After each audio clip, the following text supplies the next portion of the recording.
तो फिर से स्वागत है भाई मन के एक ठियो भक भकौहन बकचोदी भरे रोस्ट वीडियो में। तो सबसे पहले ये वीडियो देखा। खलासी है। क्या करते हो? गांजा पिलाकर माजा मार लेते हैं। किससे माजा मारते हो? इनसे। कैसे माजा मारते हो? सुता के। तो वीडियो में घर कहना ये है कि सुता के मजा मारता हूँ की तब कोने पंखम टांग के मजा मार ही लौड़े। सुता के माजा मारते हो? हाँ। मजा आता है? नहीं गुदगुदासी लगी लौड़ा कोने खर दई ले 14 माइक धरा दे रे। कहाँ मजा आथे कि नहीं आए, कहाँ कैसे मजा मारता, कहाँ सुताक मारता। एक काम करना माइक ले धर के घुसर जा पूदी में। अरे अभी तो इन कैमरा के सामने रे इखर बस चला ना तीम एरोप्लेन ला हवा में रोकवा को टेरिस में 14 चालू कर दी।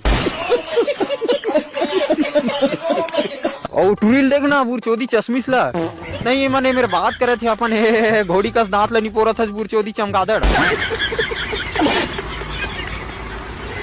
तो भाई रे इसना बेशरम लवड़े मन पर 2-3 ठी शायरी बोलना चाहता हूँ मैं। हाँ आइए देखते हैं बैठचंद मजा आएगा। के दिया ना बाती तू हरदैल 14 मोर नाती।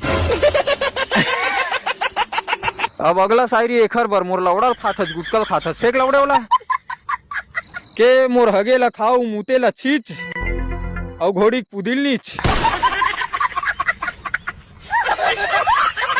अबे शायरी वो माइक धर के ज्ञान चोदत तेखर बर के 30 दूनी 60 मोर लेड़ा हवाई टाँट मैं चूसाऊ गन्ना ते मोर भैंसी पुदिल चाट।